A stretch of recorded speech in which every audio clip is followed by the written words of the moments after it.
स्वागत है आपका एएस स्मार्ट लर्निंग चैनल पे। और जो हम लोग का जो आज मैं पढ़ाने वाली हूँ क्लास 9 का हिस्ट्री का चैप्टर 1। क्लास 9 का चैप्टर 1 है जिसका नाम है फ्रांसीसी क्रांति। ये हिस्ट्री का सबसे पहला चैप्टर है, जो ये एनसीईआरटी हिस्ट्री का सबसे पहला चैप्टर है और इसका नाम है फ्रांसीसी क्रांति। फ्रांस क्या है? फ्रांस की राजधानी क्या है? की राजधानी क्या है? पेरिस। फ्रांस की राजधानी क्या है? पेरिस। और क्रांति का मतलब क्या होता है? विद्रोह। जब हम किसी चीज़ों के लिए जैसे कि कोई अन्याय हो रहा है उसके प्रति हम संघर्ष करते, उसके खिलाफ जाते, उसी को बोलते हैं क्रांति। तो ये इसमें भी ठीक वही चीज़ है कि यहाँ पे बात किया जा रहा है फ्रांस की क्रांति के बारे में। यहाँ पे किसका बात किया जा रहा है? फ्रांस की क्रांति के बारे में। यहाँ पे फ्रांस की क्रांति के बारे में बात किया जा रहा है। तो आइए देखते हैं कि फ्रांस में क्रांति कब हुई, कैसे हुई, उसका कारण क्या था। मतलब अगर कोई चीज़ होता है तो उसका कुछ ना कुछ तो ज़रूर कारण होता है। तो इस चीज़ का कारण क्या था? ये फ्रांस में जो क्रांति हुई इस चीज़ का कारण क्या था? अगर आप लोग को वीडियो पसंद आएगा तो हमारे चैनल को प्यार दीजिएगा, लाइक कीजिएगा, सब्सक्राइब कीजिएगा और अपने दोस्तों के साथ शेयर ज़रूर कीजिएगा। तो आइए पढ़ते हैं। 14 जुलाई 1789 को पेरिस नगर में लगभग 7,000 मर्द और औरतें ने टाउन हॉल के सामने इकट्ठा होकर जनसेना का गठन किया। यहाँ पे क्या बोला जा रहा है? 14 जुलाई 1789। यहाँ पे क्या बोला जा रहा है? 14 जुलाई 1789। और पेरिस नगर, पेरिस क्या है? हम आपको पहले ही बताए थे। पेरिस क्या है? फ्रांस की राजधानी पेरिस है। फ्रांस की राजधानी पेरिस है, तो या फिर पेरिस बोले या फिर फ्रांस बोले, दोनों सेम ही चीज़ें। वहाँ के जो नगर होते हैं, नगर में 7,000 मर्द मतलब कि पुरुष और महिला ने टाउन हॉल के सामने जनसेना का गठन किया। जनसेना क्या होता है? जनसेना क्या होता है? जैसे कि अगर कोई व्यक्ति कोई जैसे मतलब असंतुष्ट है और उस चीज़ के लिए हम लोग अगर करते हैं, बहुत लोगों का समूह, तो उसी को जनसेना कहते हैं। फिर है अंततः सैकड़ों लोगों के एक समूह ने पेरिस नगर के पूर्वी भाग पर स्थित बास्तिल किले की जेल को तोड़कर गोली बारूद इकट्ठा कर लिया। फिर किले को ढा दिया गया। यहाँ पे क्या है कि जितने भी थे सैकड़ों लोगों ने पेरिस नगर का जो बास्तिल का किला था, यहाँ पे क्या बोला जा रहा है? बास्तिल का किला। बास्तिल का किला क्या था? वहाँ पे एक जेल था जिसका नाम था बास्तिल का किला। वो जो राजा लोग थे वो इसी बास्तिल के किला में अपने कैदियों को रखते थे। मतलब कि अगर कोई राजा के प्रति अगर कोई व्यक्ति कुछ बोल दिया तो इस बास्तिल के किला में उन्हें रखते थे। मतलब ये जो बास्तिल का किला है ये जेल था। ये क्या है? जेल था।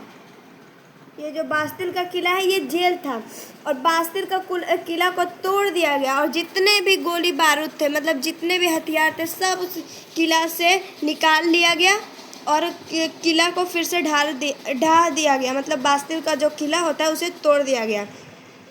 इस लड़ाई में बास्तिल का कमांडर मारा गया। और जो इस लड़ाई होता है, इस लड़ाई में बास्तिल का जो कमांडर था, जो बास्तिल का किला, उस जेल का कमांडर क्या होता है? जैसे कि किसी कोई का हेड, मतलब वहाँ पे बोले तो उस किला का जो हेड था, मतलब वहाँ पे जो भी कैदियों को रखा जाता था, मतलब पुलिस समझ रहे, पुलिस का सबसे हेड जो होता है उसी टाइप का ही कमांडर था जो सबको ऑर्डर देता था। और कैदी केवल 7 छुड़ा ले गए और उस बास्तिल का किला से केवल 7 कैदियों को छुड़ा लिया गया। ये आपके एग्जाम में पूछ सकता है कि कितने कैदियों को छुड़ा है, तो यहाँ पे आंसर होगा 7। क्योंकि अफवाह थी कि सम्राट नागरिकों पर गोलियां चलाने का आदेश देने वाला। और वहाँ पे अफवाह थी, मतलब उनको नागरिकों को सुनने में आ रहा था कि जो सम्राट है, उस टाइम का जो शासक था, जो सम्राट था, राजा था, वो जो नागरिकों मतलब जनताओं पर गोलियां चलाने का आदेश है। तो आगे देखते हैं। इस घटना के बाद कई दिनों तक पेरिस तथा देश की देहाती क्षेत्रों में कई और संघर्ष हुए। और जो इस घटना के बाद जब बास्तिल का किला को तोड़ा गया, इस घटना के बाद वहाँ पे अगल बगल के इलाके में बहुत सारी बोलते हैं युद्ध हुए, संघर्ष हुए। जनता पाव रोटी की महंगी कीमतों का विरोध कर रही थी। और जो जनता थी वहाँ का मुख्य जो खाद्य पदार्थ था, वहाँ का जो फ्रांस का मुख्य खाद्य पदार्थ था वो क्या था? पाव रोटी था, ब्रेड था। पाव रोटी बोले ब्रेड बोले सेम ही चीज़ होता है। पाव रोटी वहाँ का मुख्य खाद्य पदार्थ था और उसकी जो पाव रोटी की महंगाई होती बहुत ज़्यादा तेज़ी से बढ़ रही थी और इसी का विरोध कर रहे थे, विरोध करने में लगे हुए थे। इस घटनाक्रम की आखिरी कड़ी में फ्रांस के सम्राट को फांसी दी गई। और जब ये घटना हुआ उसके जब आखिरी क्रम में मतलब लास्ट में जो फ्रांस के सम्राट थे, जो उस टाइम का फ्रांस का सम्राट कौन था? लुई 16वां था। जिस टाइम फ्रांस की क्रांति हुई उस टाइम का जो फ्रांस का सम्राट था, जो शासक था, राजा था, वो लुई 16वां था और उसको फांसी दे दी गई। फिर है 18वीं सदी के उत्तरार्ध में फ्रांसीसी समाज। जब 18वीं सदी आया तब फ्रांसीसी समाज किस प्रकार का था वो हम लोग पढ़ेंगे। 1774 में बूर्बो राजवंश का लुई 16वां केवल 20 साल की उम्र में फ्रांस की राजगद्दी पर बैठा। जो लुई 16वां था वो किस राजवंश का था? बूर्बो राजवंश का था। किस राजवंश का था? बूर्बो राजवंश का था। वो जो लुई 16वां था वो बूर्बो राजवंश का था और वो 1774 में लुई 16वां था, वो राजगद्दी पर बैठा और उसकी उम्र जब वो राजगद्दी पर बैठा तो उस टाइम उसकी उम्र कितनी थी? 20 वर्ष थी। कितनी थी? 20 वर्ष उसकी उम्र थी। उसका विवाह ऑस्ट्रिया की राजकुमारी मैरी एंटोनेट से हुआ था। और जब लुई 16वां का विवाह था, लुई 16वां का जो शादी हुआ था ऑस्ट्रिया की राजकुमारी, ये क्वेश्चन एग्जाम में वेरी वेरी इंपॉर्टेंट है, ऑस्ट्रिया की राजकुमारी मैरी एंटोनेट से हुई थी। राजरोहण के समय राजकोष खाली मिलने के निम्नलिखित कारण थे। राजरोहण क्या होता है? राजरोहण क्या होता है? राजगद्दी। राजरोहण क्या होता है? राजगद्दी। और राजकोष क्या होता है? जो वहाँ के जितने भी होते हैं ना, खजाना वगैरह, उसी को बोलता है राजकोष। मतलब कि राजगद्दी और खजाना मिलने के निम्नलिखित कारण थे। लंबे समय तक चले युद्ध के कारण फ्रांस के वित्तीय संसाधन नष्ट हो चुके थे। और जब इतने दिनों तक बहुत ही लंबे समय तक फ्रांस का क्रांति हुआ, बहुत ही लंबे समय तक, और जब इतना दिनों तक युद्ध चला तो जो वहाँ पे संसाधन था, मतलब संसाधन बोले तो जितने भी पैसे थे वो सब समाप्त हो चुका था। मतलब अगर किसी देश का युद्ध हुआ तो समाप्त तो होगा ही, जो संसाधन समाप्त तो होगा ही। वर्ष के विशाल महल को राज दरबार की शानो शौकत बनाए रखने की फिजूलत खर्च का बोझ था। और जो महल था, राज दरबार था, उसकी शानो शौकत को बनाने के लिए फिजूलत खर्च का भी बोझ था, इसीलिए वहाँ पे धन की समाप्ति भी हो रही थी। फिर है फ्रांस द्वारा अमेरिका के 30 उपनिवेशों को ब्रिटेन से आज़ाद कराने में 10 लिब्रे से अधिक कर्ज लिया गया था। और जो फ्रांस था वो अमेरिका को 13 उपनिवेशों को ब्रिटेन से आज़ाद 13 उपनिवेशों को ब्रिटेन से आज़ाद कराए। 13 उपनिवेशों को ब्रिटेन से आज़ाद कराए। और इसी कारण जब वो 13 उपनिवेशों को आज़ाद कराया, अमेरिका के 13 उपनिवेशों को ब्रिटेन से आज़ाद कराया, तो 10 अरब लिब्रे से अधिक खर्च हो गई। और जो फ्रांस का कितना? 10 अरब लिब्रे से अधिक खर्च हो गई।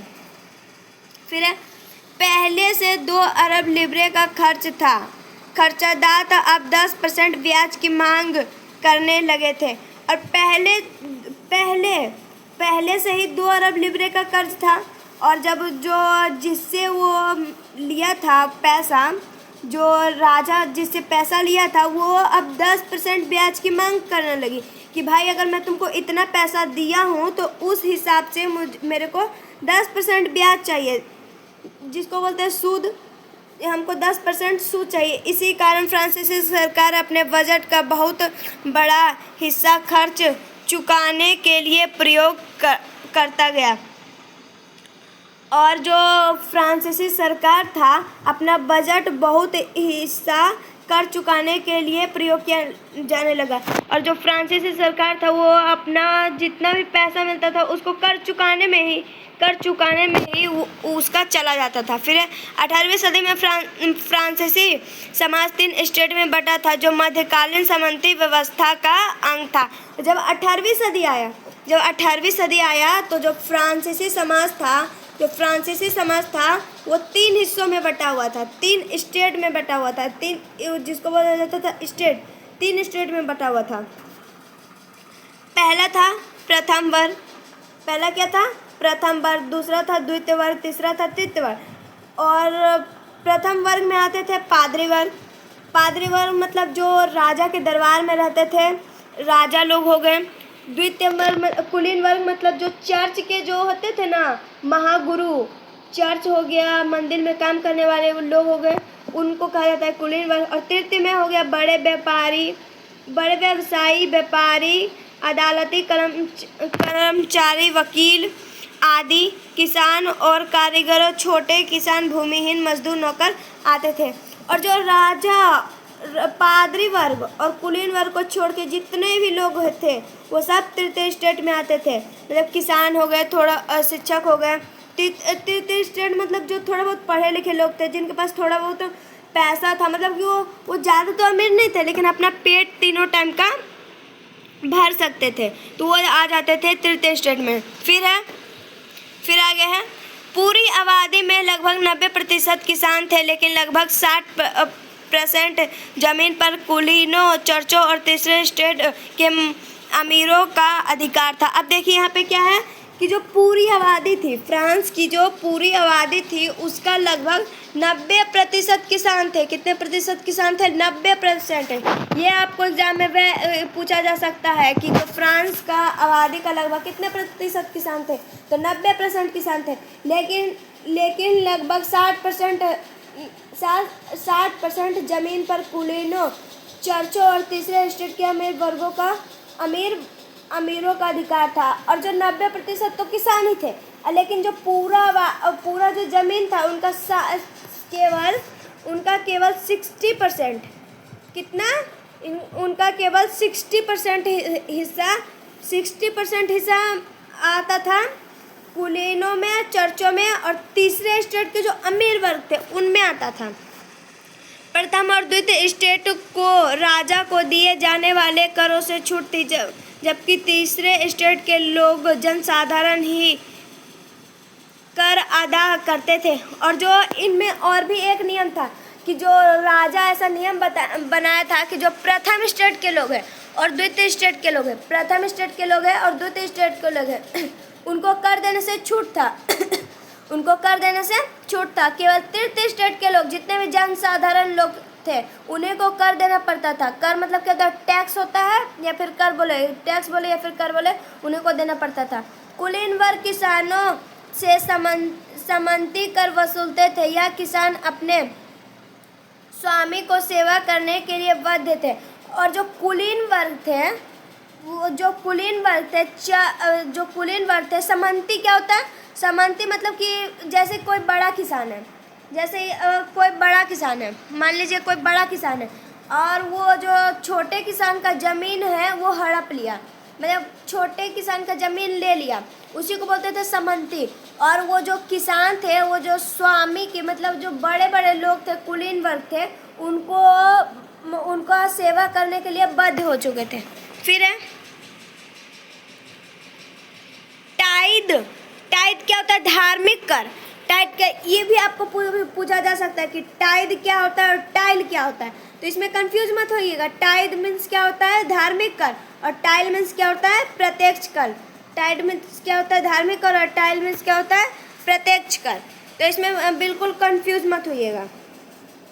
तो टाइड जो धार्मिक कर था, चर्च द्वारा किसानों से वसूलने वाले कर, जो चर्च के लोग वसूलते थे, मतलब जैसे किसान है, किसान से वो जो चर्च के लोग थे वो वसूलते थे कर, उन्हीं को कहा जाता था टाइड, धार्मिक कर। यह कृषि उपज के 10वें हिस्से के बराबर होता था। मान लीजिए कोई व्यक्ति है, उसका खेत में 100 बोरा गेहूँ हुआ या फिर चावल हुआ, उसका 10% हिस्सा जो थे ये चर्च के लोग जो थे वो किसानों से ले लेते थे। फिर टाइल क्या होता है? तीसरे स्टेट द्वारा सीधे राज्य को दिए जाने वाले कर, साथ में अप्रत्यक्ष कर का रोजगार की वस्तुओं पर भी शामिल था। और जो तीसरे स्टेट थे कर, मैंने आपको पहले बताया कि जो कर था वो सिर्फ तीसरे स्टेट के ही लोग देते थे, सिर्फ तृतीय स्टेट के ही लोग देते थे। और जो टाइल था प्रत्यक्ष कर था, जो तीसरे स्टेट के लोग थे वो सीधा राजा को देते थे। सीधे राजा को दिए जाने वाले कर को क्या कहते हैं? टाइल कहते हैं। सीधे राजा को दिए जाने वाले कर को क्या कहते हैं? टाइल कहते हैं। सीधे राजा को दिए जाने वाले कर को क्या कहते हैं? टाइल कहते हैं। फिर है जीने का संघर्ष मतलब कि वो लोग जो फ्रांस के लोग थे वो उन लोगों ने कैसे अपने जीने का मतलब अपने जीवन को जीने का कैसे उन्होंने संघर्ष किया। फ्रांस की जनसंख्या 1715 में 2.3 करोड़ थी, जो 1789 में बढ़कर 2.8 करोड़ हो गई। जो 1715 में फ्रांस की जनसंख्या कितनी थी? 2.3 करोड़। और 1789 में बढ़कर कितना हो गई? 2.8 करोड़, जिस कारण मुख्य खाद्य पावरोटी की कीमत तेजी से बढ़ रही थी। देखिए यहाँ पे बोला जा रहा है, यहाँ पे तो जनसंख्या तो बढ़ा, 5% जनसंख्या तो बढ़ गया, 5% जनसंख्या तो बढ़ गया। 5% जनसंख्या मतलब कि जो 1715 में 2.3 करोड़ थी और 1789 में 2.8 करोड़ हो गई, तो 5% जनसंख्या तो बढ़ा। और जनसंख्या जब बढ़ा लेकिन इनकम तो नहीं बढ़ा, मतलब रोजगार तो नहीं बढ़ा। इसी कारण जो वहाँ का मुख्य खाद्य पदार्थ था पावरोटी, उसकी कीमत बहुत ही ज़्यादा तेज़ी से बढ़ने लगी। फिर परंतु महंगाई के हिसाब से मजदूरी नहीं बढ़ी। यही बात है कि पर महंगाई तो बढ़ रही थी लेकिन मजदूरी मतलब इनकम नहीं बढ़ रहा था। सूखे या ओले के प्रकोप से पैदावार गिरने के लिए रोजी रोटी का संकट पैदा हो जाता था। और जब मान लीजिए कि कोई जो किसान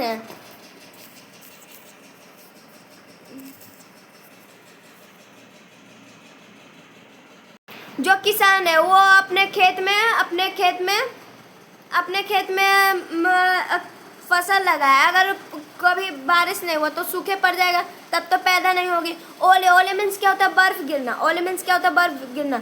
अगर सूखा पड़ जाएगा, बर्फ गिर गया, बारिश अगर नहीं हुआ तो पैदा नहीं होगी, तब तो नुकसान तो होगा। और इसी कारण से रोजी रोटी का भी संकट पैदा होते जाता था। प्राचीन राजतंत्र के दौरान फ्रांस में ऐसे जीविका संकट काफ़ी आम थे। और जो प्राचीन समय था उस टाइम में जो ऐसा था, सूखा पड़ना, ओले का गिरना, ये सब ना आम बात हो चुका था।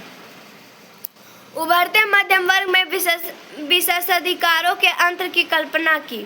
और जब उभरता मध्यम वर्ग जो कौन थे?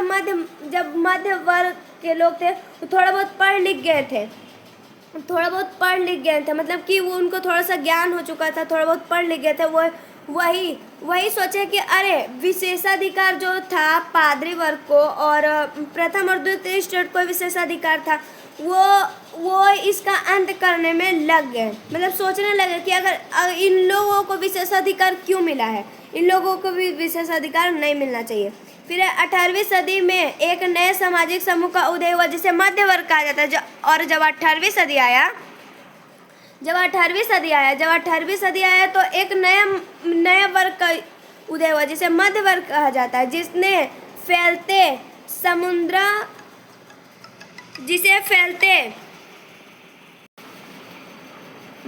फैलते समुद्र पारीय व्यापार और ऊनी तथा रेशमी वस्त्रों के, और जो मध्यम वर्ग थे वो व्यापार, ऊनी तथा रेशमी वस्त्रों के उत्पादन के बल पर संपत्ति अर्जित करने लगे। फिर क्या है? इन सौदागरों एवं निर्माताओं के अलावा प्रशासनिक सेवा व वकील जैसे पेशेवर लोगों का मानना था कि समाज में किसी व्यक्ति की सामाजिक ऐतिहासिक का आधार जन्मान विशेषाधिकार की जगह उसकी योग्यता की होना चाहिए। और जो मध्यम वर्ग थे, ये जो मध्यम वर्ग थे, उनका मानना था कि इनका जो जन्मसिद्ध अधिकार है वो जन्मसिद्ध अधिकार नहीं होना चाहिए, इन्हें जन्मसिद्ध अधिकार नहीं मिलना चाहिए। इन्हें जो प्रथम और द्वितीय वर्ग के लोग हैं, इन्हें जन्मसिद्ध अधिकार नहीं मिलना चाहिए और उनकी योग्यता उन्हीं के हिसाब से इनको पद मिलना चाहिए। फिर स्वतंत्रता, समानता नियमों तथा समान अवसरों के विचार पर आधारित समाज की परिकल्पना जॉन लॉक और जैक रूसो जैसे दार्शनिकों ने प्रस्तुत किए। और जो यहाँ पे स्वतंत्रता है, स्वतंत्रता हो गया, समानता हो गया, फिर समान अवसरों के विचार हो गए, ये जितने भी स्वतंत्रता समानता का जो प्रतिपादन किए वो जॉन लॉक और जैक रूसो ने किए। जैक रूसो ने स्वतंत्रता, समान नियमों का अवसर और समानता का विचार जॉन लॉक और जैक रूसो ने किए। फिर क्या है, टू ट्रीटाइजेंट ऑफ गवर्नमेंट में लॉक ने राजा की देवी और निरंकुश अधिकारों के सिद्धांत का खंडन किया। और ये जो जॉन लॉक थे, इन्होंने एक पुस्तक लिखी जिसका नाम था two treatises of government. John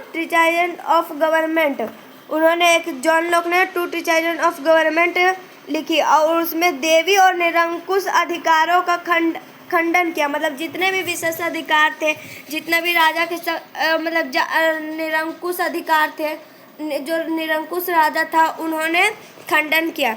Rousseau ने इसी विचार को आगे बढ़ाते हुए जनता और उसके प्रतिनिधियों के बीच एक सामाजिक अनुबंध पर आधारित सरकार का प्रस्ताव रखा। जो रूसो था वो इस जो जॉन लॉक ने किया था, जो John Locke two treatises of government पुस्तक लिखा था, उसी का जो खंडन किया था जो रूसो है, उसी सिद्धांत को आगे बढ़ाया। फिर है the spirit of the laws. फिर क्या है, the spirit of the laws कौन लिखा था? Montesquieu. The spirit of the laws में मॉन्टेस्क्यू ने सरकार के अंदर विधायिका, कार्यपालिका और न्यायपालिका के बीच सत्ता विभाजन की बात कही। और ये भी एक प्रकार का पुस्तक ही होगा, the spirit of the laws. उसने, और ये कौन लिखा? मॉन्टेस्क्यू। और उसके अंदर जो मॉन्टेस्क्यू था, वो इस पुस्तक के अंदर लिखा विधायिका, कार्यपालिका और न्यायपालिका के बीच सत्ता विभाजन की बात कही। वो जो मॉन्टेस्क्यू था, वो विधायिका, कार्यपालिका और न्यायपालिका के बीच सत्ता विभाजन की बात कही। अमेरिका में 13 उपनिवेशों ने ब्रिटेन से आज़ादी के बाद इसी मॉडल की सरकार बनाई। और जब अमेरिका आज़ाद 13 उपनिवेशों से आज़ाद हुआ तो इसी मॉडल की सरकार बनाई, और वो भी जो अमेरिका था इसी मॉडल का सरकार बनाया। फिर है भारत के राजनीतिक चिंतकों के लिए अमेरिकी संविधान और उसमें दी गई व्यक्तिगत अधिकारों की गारंटी प्रेरणा एक महत्वपूर्ण स्रोत थी। और जो फ्रांस के राजनीतिक चिंतक थे, मतलब राजनीतिक काम में करने वाले जो लोग थे, वो जो अमेरिकी संविधान जो मतलब कि अमेरिका का संविधान है, उसमें दी गई व्यक्तिगत अधिकारों का गारंटी प्रेरणा एक महत्वपूर्ण स्रोत बन गया। और जो अमेरिका था, अपने संविधान में एक जो व्यक्तिगत अधिकार दिया था, वो गारंटी प्रेरणा का एक महत्वपूर्ण स्रोत बन गया था। फिर दार्शनिक के विचारों पर कॉफी हाउस व सैलून की जो जो दार्शनिक विचारक थे, दार्शनिकों के विचारों पर कॉफी हाउस व सैलून की गोष्ठियों में बहस हुआ। और जो दार्शनिक विचार थे, उनकी जो दार्शनिक विचारकों ने कॉफी हाउस के सैलून की गोष्ठियों में बहस हुआ, मतलब कि उनकी बहस हुई। कृति और पुस्तकों एवं अखबारों के माध्यम से इनका व्यापक प्रचार प्रसार हुआ। इसी कारण लुई 16वां द्वारा फिर से कर लगाए जाने की खबर से विशेषाधिकार वाली व्यवस्था के विरुद्ध गुस्सा भड़क गया।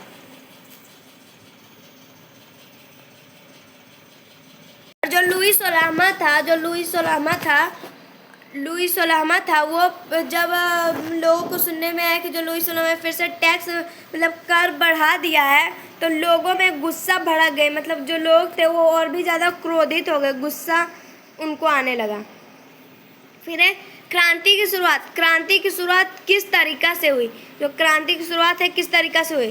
प्राचीन राजतंत्र के तहत फ्रांसीसी सम्राट को नए करों के अपने प्रस्तावों पर मंजूरी लेने के लिए स्टेट जनरल प्रतिनिधि सभा एक राजनीतिक संस्था थी, जिसमें तीनों स्टेटों अपने अपने प्रतिनिधि भेजते थे। और जो क्रांति की शुरुआत कैसे हुई? और जो लुई 16वां था, उसको अगर कर बढ़ाना है, तो उसको स्टेट जनरल की मीटिंग बुलानी पड़ती थी। किसकी मीटिंग? स्टेट जनरल की मीटिंग बुलानी पड़ती थी। प्रतिनिधि सभा एक राजनीतिक संस्था थी, जिसमें तीनों स्टेट अपने अपने प्रतिनिधि भेजते थे। स्टेट जनरल क्या था? जिसमें तीनों प्रथम, द्वितीय और तृतीय वर्ग के जितने भी लोग थे, वो अपने अपने प्रतिनिधि को भेजते थे स्टेट जनरल की मीटिंग में। लेकिन सिर्फ सम्राट ही बैठक की तारीख तय करता। अंतिम बैठक 1614 में बुलाई गई थी। ये आपका वेरी वेरी इंपॉर्टेंट है। कितना है? वेरी वेरी इंपॉर्टेंट है कि अंतिम बैठक स्टेट जनरल की अंतिम बैठक कब बुलाई गई थी? तो इसमें आंसर होगा 1614 में बुलाई गई थी। और जो मतलब कि किस दिन को बुलाना है, स्टेट जनरल की मीटिंग किस दिन को बुलाना है, ये कौन तय करता था? ये जो वहाँ का फ्रांस का सम्राट था, वो तय करता था कि किस दिन को मीटिंग को बुलाना है। 5 मई 1789 को नए करों के प्रस्ताव की मंजूरी के लिए लुई 16वां ने स्टेट जनरल की मीटिंग बुलाई। अब ये भी आपका बहुत ही ज़्यादा इम्पोर्टेंट है। 5 मई 1789 को जब लुई 16वां को फिर से कर बढ़ाना था, तब 5 मई 1789 को जब उनको कर बढ़ाना था, तो लुई 16वां ने फिर से स्टेट जनरल की मीटिंग बुलाई। पहले और दूसरे स्टेट के 300 प्रतिनिधि आए। तीसरे स्टेट 600 प्रतिनिधि जो समृद्ध एवं शिक्षित वर्ग के थे। और जो प्रथम स्टेट से कितना प्रतिनिधि आया? 300। द्वितीय स्टेट से 300 और तृतीय स्टेट से 600। मतलब प्रथम स्टेट का 300 प्रतिनिधि, द्वितीय स्टेट का 300 और तृतीय स्टेट का 600 प्रतिनिधि आए। और जो 600 प्रतिनिधि में था, उसमें समृद्ध मतलब कि जो वकील थे, शिक्षक थे, वो लोग आए थे। किसानों, औरतों एवं कारीगरों का सभा में प्रवेश वर्जित था। और जो उस स्टेट जनरल में, वहाँ पे एक और कानून था कि स्टेट जनरल में किसान हो गए, कारीगर हो गए, औरतें हो गए, उनको आने से वहाँ पे वर्जित था। फिर भी 4000 पत्रों के माध्यम से उनकी शिकायतों एवं मांगों की सूची को प्रतिनिधि द्वारा लाया गया। वहाँ पे ये भी था कि जो स्टेट जनरल की मीटिंग में कारीगर, किसान, महिला, औरत नहीं जा सकती है, तो उन्होंने अपनी जो शिकायत थी वो 4000 पत्रों के माध्यम से भेजा। जो स्टेट जनरल की मीटिंग में 600 लोग गए थे, उन्हीं को दिया गया 4000 चिट्ठियाँ।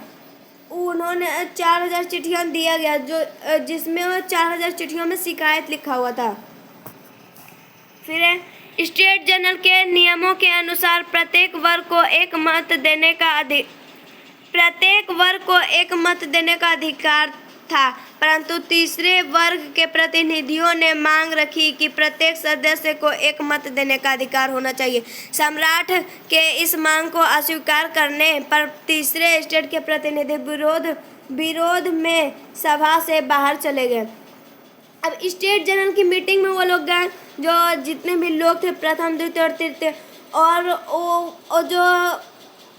वो जो सम्राट था, उन्होंने कहा कि प्रत्येक वर्ग को, मतलब प्रथम वर्ग को एक वोट देना है, द्वितीय वर्ग को एक वोट देना है, तृतीय वर्ग को एक वोट देना है। और वो यही कानून लागू किया। और जो तीसरे वर्ग के लोग थे, जो प्रतिनिधि गए थे, जो 600 प्रतिनिधि, उसने कहा कि नहीं, ऐसा नहीं होना चाहिए, ऐसा नहीं होना चाहिए। वो लोग मांग किए कि प्रत्येक व्यक्ति को एक वोट देने का अधिकार होना चाहिए। सम्राट था लुई सोलामा, उन्होंने अस्वीकार कर दिया कि नहीं, प्रत्येक व्यक्ति को एक वोट नहीं देंगे, प्रत्येक वर्ग को एक वोट देना होगा। और जो इसी कारण वो लोग, जो तीसरे स्टेट के लोग थे, वो गुस्सा हो गए और सभा से बाहर चले गए। फिर तीसरे स्टेट के प्रतिनिधि खुद को संपूर्ण फ्रांसीसी राष्ट्र का प्रवाद मानते थे। और जो तीसरे स्टेट के लोग थे, वो खुद को संपूर्ण फ्रांसीसी राष्ट्र का प्रवाद मानते थे। 20 जून को ये प्रतिनिधि व्यास के जंडोल टेनिस कोर्ट में जमा होकर अपने आप को नेशनल असेंबली घोषित कर दिया। 20 जून को याद रखिएगा, ये डेट जितने भी हैं सब वेरी वेरी इंपॉर्टेंट है। क्या है? वेरी वेरी इंपॉर्टेंट है। जितने भी डेट है सब वेरी वेरी इंपॉर्टेंट है। 20 जून को जो तीसरे स्टेट के लोग थे, वो व्यास के इंडोर टेनिस कोर्ट में जमा होकर अपने आप को नेशनल असेंबली घोषित कर दिए और शपथ ली कि सम्राट की शक्तियों को कम करने वाला संविधान बनने तक असेंबली भंग नहीं होगी। और जो उन्होंने शपथ लिया, जिन्होंने अपने आप को स्टेट मतलब नेशनल असेंबली घोषित किया था, उन्होंने शपथ लिया कि जब तक सम्राट की शक्तियां हैं, जब तक सम्राट की जो शक्तियां हैं वो संविधान शक्तियां है कम ना कर दे, संविधान बनने तक, मतलब संविधान बनने तक असेंबली भंग नहीं होगा, मतलब असेंबली भंग नहीं होगा। उनका नेतृत्व मीराबाई और आवे सीए ने किया। और उनका जो नेतृत्व था, उनका जो साथ दिया, उनका जो साथ दिया नेशनल असेंबली का साथ किसने दिया? जो मीराबाई और आवे सीनियर ने उनका साथ दिया। इधर नेशनल असेंबली संविधान का प्रारूप तैयार करने में व्यस्त थी, उधर ठंडा के कारण फसल मरी गई, जिससे पावरोटी की कीमतें बढ़ गई। और जो नेशनल असेंबली थी वो संविधान का प्रारूप, मतलब संविधान को किस तरीका से बनाना है, उसमें लगी हुई थी। और जो ठंड के कारण जितने भी फसल थे नष्ट हो गए और पावरोटी की महंगाई और भी तेजी से बढ़ रही थी। बेकरी की दुकानों पर गुस्साई औरतों की भीड़ ने दुकान पर धावा बोल दिया, जिस कारण सम्राट ने सेना को पेरिस में प्रवेश करने का आदेश दिया। और जितने भी बेकरी थे, मतलब जितने भी दुकान थे और जितने भी पावरोटी के दुकान थे, सब जगह औरतों ने धावा बोल दिया। और इसी कारण जो सम्राट था, उस टाइम सम्राट था, वो अपने सेना को आदेश दिया कि पेरिस नगर में प्रवेश करे, पेरिस में प्रवेश करे। इस समय भीड़ ने 14 जुलाई 1789 बास्टिल का धावा बोलकर उसे नेस्त नबूस कर दिया। मतलब 14 जुलाई 1789 को बास्टिल का किला पे धावा बोल दिया, मतलब कि उस पे जितने भी आक्रमण कर दिए। और उसे नेस्त नबूस मतलब क्या होता है? नष्ट भ्रष्ट कर देना। जो बास्टिल का किला था उसे नष्ट भ्रष्ट कर दिया, मतलब तोड़ दिया। जागीर मालिकों के लुटेरों द्वारा फसलों को तबाह करने की अफवाह ने किसानों ने ग्रामीण किलों पर आक्रमण कर दिया, अन्य भंडारों को लूट लिया और लगन संबंधी दस्तावेज को जला दिया गया। और जो जितने भी अन्य का भंडार थे वो सभी लोगों ने लूट लिया। और जो लगन संबंधित, मतलब जितने भी ब्याज वाले लगन संबंधित दस्तावेज मतलब क्या होता है? जो लगन संबंधित दस्तावेज मतलब जितने भी कोई अगर किसी को कर दिया है, कोई किसी को अगर उधारे में पैसा दिया, जितना भी लेखा जोखा वाला दस्तावेज था सबको जला दिया गया। भय से कुछ कुलीन अपने जागीरों छोड़कर भाग गए, जबकि बहुत से पड़ोसी देशों में चले गए। ये और इस डर के कारण जितने भी कुलीन वर्ग थे वो सभी अपनी सत्ता को छोड़कर भाग गए और कुछ तो पड़ोसी देश में चले गए। विद्रोही प्रजा की शक्ति का अनुमान करके अंततः लुई 16वां ने नेशनल असेंबली को मान्यता दे दिया। और जब इतना कुछ हो रहा था तो जो लुई 16वां था वो नेशनल असेंबली को मान्यता दे दिया। 4 अगस्त 1789 को असेंबली ने करों, कर्तव्यों और वंदनों वाली समन्वय व्यवस्था के उन्मूलन का आदेश पारित कर दिया। यहाँ पे क्या है, 14 जुलाई 1789 को असेंबली ने जो समन्वय व्यवस्था था उसको खत्म कर दिया। समन्वय व्यवस्था को खत्म कर दिया 14 जुलाई 1789 को। पादरी वर्ग के लोगों को अपने विशेषाधिकार को छोड़ने के लिए विवश हो गए और जितने भी पादरी वर्ग थे, पादरी वर्ग को अपने विशेषाधिकार को छोड़ना पड़ा। धार्मिक कर समाप्त कर दिया गया। चर्च के और जो धार्मिक कर जो किसान लोग थे वो चर्च के लोगों को देते थे, वो कर को समाप्त कर दिए गए।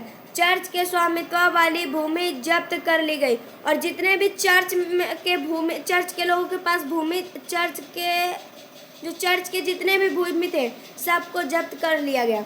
इस प्रकार कम से कम 20 अरब लिब्रे की संपत्ति सरकार के हाथ में हुआ। जब इतना कुछ किया तो 20 अरब लिब्रे को सरकार को मुनाफा हुई। ठीक है। फिर फ्रांस संवैधानिक राजतंत्र बना और जब फ्रांस है एक राजा को तो शासन था लेकिन संवैधानिक था, मतलब संविधान के हिसाब से था। नेशनल असेंबली ने 1791 में संविधान का प्रारूप पूरा कर दिया। इसका मुख्य आदेश था सम्राट की शक्तियों को सीमित करना। और जो नेशनल असेंबली था 1791 में फ्रांस का जो प्रारूप था मतलब संविधान को पूरा कर दिया और संविधान का प्रारूप तैयार करने का मुख्य कारण क्या था? सम्राट की शक्तियों को सीमित करना। फिर इन शक्तियों को विभिन्न संस्थाओं, विधायिका, कार्यपालिका एवं न्यायपालिका में विभाजित कर दिया गया। इस प्रकार फ्रांस में संवैधानिक राजतंत्र की नींव पड़ी। और जो इस संविधान में विधायिका भी था, न्यायपालिका भी था और कार्यपालिका भी था। और इस प्रकार से फ्रांस जो था संवैधानिक राजतंत्र बन गया। कानून बनने का अधिकार नेशनल असेंबली को सौंपा गया और जो कानून बनाने का मतलब किस तरीक़ा से कानून बनेगा, कानून चलेगा, इस अधिकार को नेशनल असेंबली को सौंपा गया। नेशनल असेंबली अप्रत्यक्ष रूप से चुनी जाती थी और जो नेशनल असेंबली थी उसे अप्रत्यक्ष रूप से चुनी जाती थी। सबसे पहले नागरिक 25 वर्ष से अधिक उम्र वाले केवल पुरुष जो 3 दिन की मजदूरी के बराबर पर चुकाते थे एक निर्वाचित समूह का चुनाव करते थे जो पुनः असेंबली के सदस्यों को। और यहाँ पे था कि जो 25 वर्ष से अधिक उम्र के केवल पुरुष को ही वोट देने का अधिकार था। फिर राजनीतिक प्रतीकों के मायने। टूटी हुई जंजीरों, दासों को बांधने के लिए जंजीरों का प्रयोग होता था। टूटी हुई हथकड़ी उनका आज़ादी का प्रतीक था। जो दास को मतलब जो जिन्हें गिरफ्तार किया जाता था उन्हें बांधने के लिए जंजीरों का प्रयोग किया जाता था और टूटी हुई हथकड़ी उनकी आज़ादी का प्रतीक था। और जो टूटी हुई हथकड़ी था उनकी आज़ादी का प्रतीक था। छड़ों का वजनदार गट्ठर, अकेली छड़ को आसानी से तोड़ा जा सकता था पर पूरे इकट्ठे को नहीं, एकता में यही बल था। और जो यहाँ पे क्या है कि छड़ों का वर्दीदार गर्दर। और जो देखिए मतलब कि जब एक छड़ है उसको तो आप आसानी से तोड़ सकते हैं, लेकिन अगर बहुत सारा छड़ है तो उसको तोड़ने में बहुत ही ज़्यादा टाइम लगेगा। और यही था कि एकता का कारण यही था। त्रिभुज के अंदर रोशनी बिखेरती आँख, सर्वदर्शी आँख ज्ञान का प्रतीक है। सूर्य की किरणें अज्ञान रूपी अंधेरी को मिटा देगी। और जो सर्वदर्शी आँख है वो ज्ञान का प्रतीक है, जो सर्वदर्शी आँख है वो ज्ञान का प्रतीक है। और जो सूर्य के किरणें हैं अज्ञान रूपी अंधेरी को मिटा देता है, जो सूर्य की किरणें हैं अज्ञान रूपी अंधेरे को मिटा देता है। राजदंड शाही सत्ता का प्रतीक, जो राजदंड था वो क्या था? शाही सत्ता का प्रतीक था। अपनी पूछ मुंह में लिया सांप। अब क्या है? अपनी पूछ मुंह में लिया सांप, समानता का प्रतीक। जो यहाँ पे क्या था? अपनी पूछ मुंह में लिया सांप क्या था? समानता का प्रतीक। अंगूठिया का कोई और छोर नहीं होता, अंगूठिया का जितने कुछ भी और छोर नहीं होता। लाल फ्राजिनिया टोपी, दासों द्वारा स्वतंत्र होने के बाद पहने जाने वाली टोपी। ये जो लाल फ्राजिनिया टोपी थी वो दासों द्वारा पहने जाने वाली टोपी थी। नीला सफेद लाल फ्रांस के राष्ट्र रंग। जो नीला सफेद रंग क्या था? फिर फ्रांस में राजतंत्र का उन्मूलन और गणतंत्र की स्थापना हुई। और फिर फ्रांस में किस प्रकार से राजतंत्र मतलब राजाओं का शासन खत्म हुआ और गणतंत्र मतलब लोकतांत्रिक की स्थापना कैसे हुई? लुई 16वां का प्रशा के राज से गुप्त वर्ण चल रही थी। साथ में फ्रांस की घटनाओं से अन्य पड़ोसी देशों के शासक भी चिंतित थे। और जो इस फ्रांस में जो घटना हुआ था और इससे जो अलग बगल के जो देश थे वो भी बहुत ज़्यादा, पड़ोसी देश थे वो भी बहुत ज़्यादा चिंतित थे। इन शासकों द्वारा सेना भेजने से पहले ही अप्रैल 1792 में नेशनल असेंबली ने प्रशा एवं ऑस्ट्रिया के विरुद्ध युद्ध की घोषणा का प्रस्ताव पारित कर दिया। फिर प्रांतों से हजारों स्वयंसेवी सेना ने इस युद्ध को यूरोपीय राजाओं एवं कुलीनों के विरुद्ध जनता की जंग के रूप में। और 1992 में जो नेशनल असेंबली था प्रशा ऑस्ट्रेलिया के विरुद्ध युद्ध की घोषणा का प्रस्ताव पारित कर दिया। फिर आता है आतंक का राज। हम लोग फिर पढ़ेंगे आतंक का राज। आतंक का राज किसे कहा जाता है? आतंक का राजा किसे कहा जाता है? रोबेस्पियर। आतंक का राज किसे कहा जाता है? रोबेस्पियर के नियंत्रण एवं दंड की सख्त नीति के कारण 1793 से 1794 तक के काल को आतंक का राज कहा जाता है। मतलब 1993 से 94 तक को आतंक का राज कहा जाता है। गणतंत्र का कोई भी शत्रु, कुलीन एवं पादरी, अन्य राजनीतिक दल के सदस्य उनकी कार्यशैली के असहमति करने पर पार्टी सदस्य उन सभी को गिरफ्तार कर जेल में डालकर क्रांतिकारी न्यायालय द्वारा उन पर मुक्त दाव चलाया जाता था। और जब रोबेस्पियर आया तो उसके खिलाफ अगर कोई भी कुछ बोलता था, कोई भी व्यक्ति अगर कुछ बोलता था तो उन्हें गिरफ्तार कर लिया जाता था। न्यायालय द्वारा दोषी पाने पर गिलोटिन पर चढ़ाकर उनका सिर कलम कर दिया जाता था। और जब वो न्यायालय में ले जाया जाता था उस व्यक्ति को, तो अगर उसे दोषी ठहराया गया तो गिलोटिन पर चढ़ाकर उनका सर धड़ से अलग कर दिया जाता था। गिलोटिन क्या होता है? दो खंभों के बीच लटकता हुआ आरा। गिलोटिन किसे कहते हैं? दो खंभों के बीच लटकता हुआ आरा को क्या कहते हैं? गिलोटिन। फिर है रोबेस्पियर की नीतियां जिसे सख्ती के लागू किया गया। रोबेस्पियर की कौन कौन सी नीतियां थी? मजदूरी एवं कीमतों की अधिकतम सीमा तय की गई थी। और जो मजदूरी थी, जो लोग जो मजदूरी करते थे उनकी जो कीमत थी, जो उनकी जो सीमा थी, मतलब ये मजदूरी करेंगे तो इनकी कितना पैसा इनको मिलना चाहिए वो तय की गई थी। फिर है गोश्त एवं पावरोटी की राशनिंग कर दी गई थी, और जो गोश्त होता है और पावरोटी होता है उसे राशनिंग कर दी गई थी। किसानों को अपना शहरों में ले जाकर सरकार द्वारा तय कीमतों पर बेचने के लिए बाध्य कर दिया गया था। और जितने भी किसान थे और वो अपने जो जितने भी पैदा कराते थे वो शहरों में ले जाकर एक तय कीमत होता था, वही दाम पे वो सरकार को देंगे। फिर महंगे सफ़ेद आटे की जगह साबुत गेहूं से बनी समंत रोटी खाना अनिवार्य कर दिया गया। और जो रोबेस्पियर था वो महंगे आटे की रोटी की जगह जो साबुत मतलब कि छोटे जो कम किस्म वाले जो गेहूं थे उनकी ही रोटी सबको खाने के लिए। इन सख्त नीतियों के कारण जुलाई 1794 में न्यायालय द्वारा रोबेस्पियर को दोषी ठहराकर और गिरफ्तार करके अगले ही दिन उसे गिलोटिन पर चढ़ा दिया गया। और ये जो रोबेस्पियर था बहुत ही ज़्यादा सख्त नीति अपनाया था, इसीलिए उसे जो रोबेस्पियर को 1794 के न्यायालय में उसे दोषी ठहराएगा और उसको भी गिलोटिन पर चढ़ाकर मार दिया गया। फिर है डायरेक्टरी शासित फ्रांस। अब फिर उसके रोबेस्पियर के बाद आता है डायरेक्टरी शासन। रोबेस्पियर के बाद क्या आता है? डायरेक्टरी शासन। डायरेक्टरी शासन क्या होता है? मतलब ये जो डायरेक्टरी शासन ये 5 साल तक चली थी। कितने साल तक चली थी? 5 साल तक चली थी।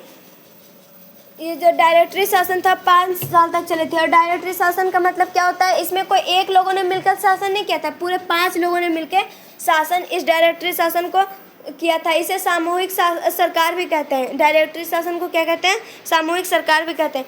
जैकोबिन सरकार के पतन के बाद मध्य वर्ग के संपन्न सबके पास सत्ता आ गई।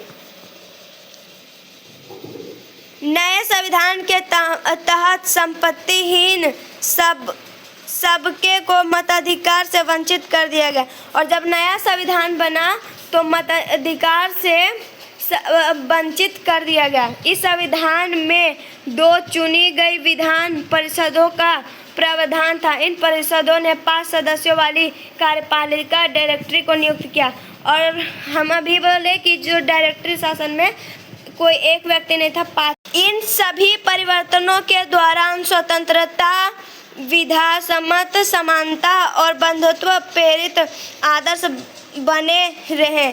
इन मूल्यों ने आगामी सदी में फ्रांस के साथ साथ बाकी यूरोप के राजनीतिक आंदोलनों को भी प्रेरित किया। और जब ये सब हुआ तो इसे स्वतंत्रता, विधि सम्मत और समानता, बंधुत्व भी पारित कर दिया गया। फिर है क्या महिलाओं के लिए भी क्रांति हुई?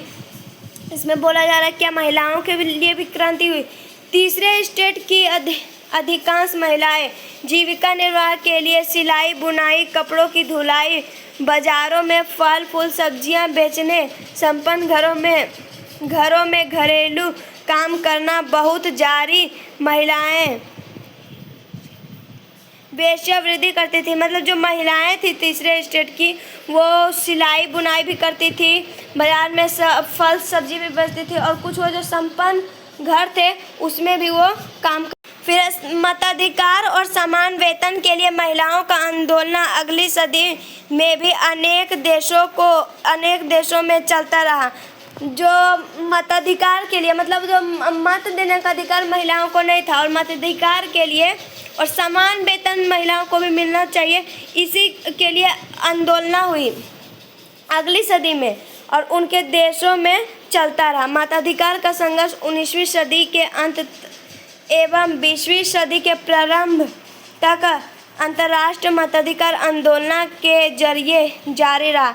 अंततः 1946 में फ्रांस की महिलाओं ने मताधिकार हासिल कर लिया, और जो पहले जो मताधिकार से वंचित महिला थी उनको 1946 में उन्हें मताधिकार मिल गया। फिर है दास प्रथा का उन्मूलन। दास प्रथा कैसे खत्म हुई? फ्रांसीसी उपनिवेशों में दास प्रथा का उन्मूलन जैकोबिन शासन के क्रांतिकारी सामाजिक सुधारों से ही एक था। और जो दास प्रथा था वो जैकोबिन शासन से ही दास प्रथा था। कैरिबियाई उपनिवेश मोन्जिनिट, गोटेलोक और सैन डोमिंगो तंबाकू, नील, चीनी एवं कॉफी जैसे वस्तुओं के महत्वपूर्ण आपूर्ति करता थे। बागानों में श्रम की कमी को पूरा करने के लिए यूरोप, अफ्रीका एवं अमेरिका के बीच त्रिकोणीय दास व्यापार 17वीं सदी से शुरू हो गई। और जो बागान में श्रम की काम की कमी को पूरा करने के लिए यूरोप, अफ्रीका एवं अमेरिका के बीच त्रिकोणीय दास प्रथा 17वीं सदी से। दास प्रथा पर निर्भर व्यापारियों के विरोध के भय से नेशनल असेंबली में दास प्रथा के विरुद्ध कोई कानून पारित नहीं हुआ। और जो दास व्यापारी थे वो निर्भर व्यापारियों के विरोध में नेशनल असेंबली में दास प्रथा के विरुद्ध कोई भी कानून पारित नहीं हुआ। लेकिन अंततः 1794 के कन्वेंशन में फ्रांसीसी उपनिवेशों में सभी दासों की मुक्ति का कानून पारित कर दिया गया। और जो 1794 में कन्वेंशन में फ्रांसीसी उपनिवेशों में सभी दासों की मुक्ति का कानून पारित कर दिया गया। 10 साल बाद नेपोलियन ने दास प्रथा पुनः शुरू कर दी। और जो 10 साल बाद जब नेपोलियन आया तो उन्होंने दास प्रथा पुनः फिर से शुरू कर दी। बागान मालिकों को अपने आर्थिक हित साधने के लिए अफ्रीकी नीगो लोगों को गुलाम बनाने की स्वतंत्रता मिली। फ्रांसीसी उपनिवेशों ने अंतिम रूप से दास प्रथा का उन्मूलन 1848 में किया। और जब दास प्रथा खत्म हुआ 1794 में, और 10 साल बाद फिर से जब नेपोलियन आया तो उसने फिर से दास प्रथा शुरू कर दिया। और 1848 में जितने भी फ्रांसीसी उपनिवेशी थे उन्होंने फिर से दास प्रथा को खत्म कर दिया गया। क्रांति और रोजन की जिंदगी। फिर है क्रांति और रोजन की जिंदगी।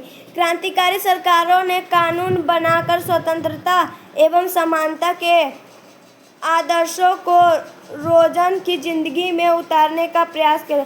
और जो क्रांतिकारी सरकार थी वो स्वतंत्रता और समानता को लाई।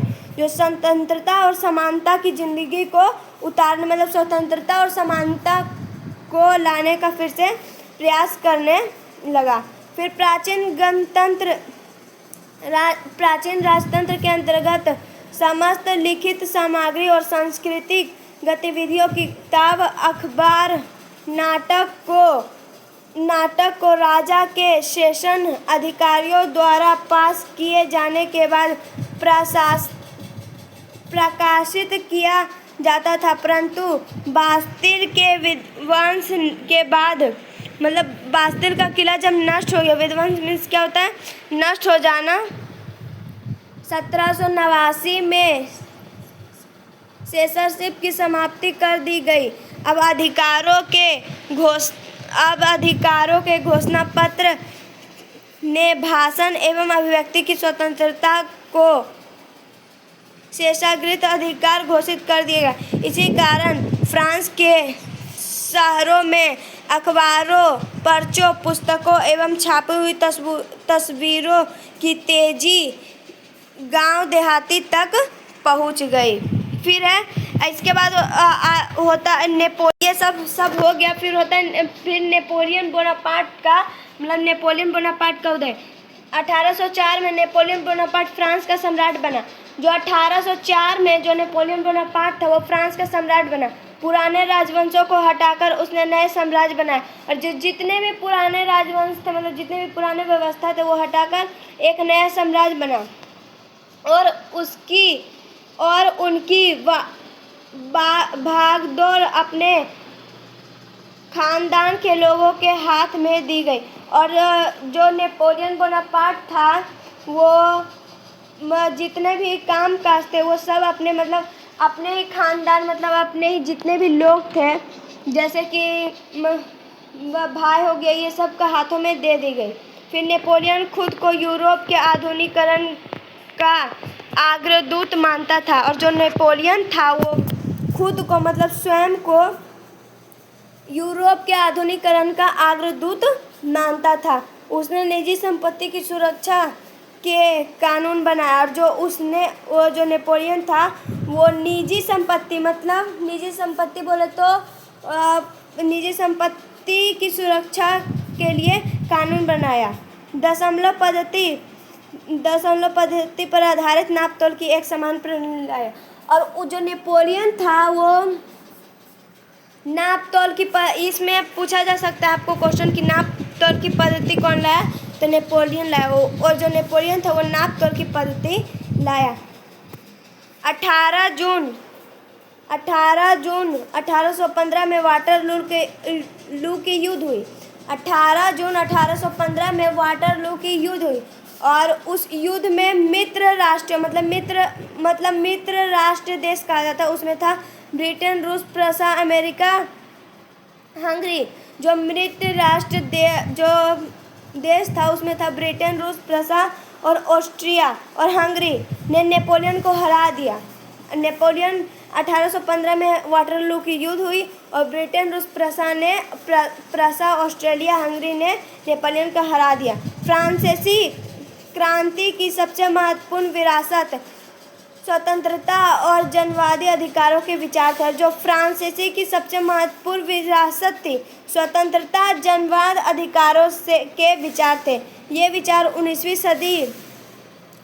सदी में फ्रांस से निकल कर बाकी यूरोप में फैला। और जो इस स्वतंत्रता समानता का जो विचार था वो 19वीं सदी में फ्रांस से निकला और बाकी मतलब पूरे यूरोप में फैल गया। और इनके कारण समंती व्यवस्था का नाश हुआ। और जो समंती व्यवस्था में आपको बताएं कि जितने भी बड़े किसान थे वो छोटे किसान की जो ज़मीन को ले लेते थे उसी को समंती व्यवस्था कहा जाता है। और समंती व्यवस्था का नाश हो गया।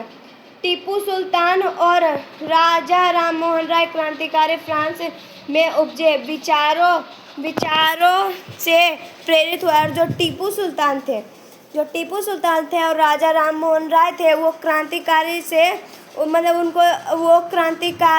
उपजे और विचारों से प्रेरित हुए। और ये सब जितना भी विचार था उससे प्रेरित हुए मतलब उनको अच्छा लगा। इसी के साथ ये जो चैप्टर है पूरा ख़त्म होता है। अगर आपको वीडियो पसंद हुआ तो लाइक, सब्सक्राइब और दोस्तों के साथ शेयर जरूर कीजिएगा। और जो इसका क्वेश्चन आंसर है वो आपको नेक्स्ट वीडियो में मिल जाएगा। धन्यवाद।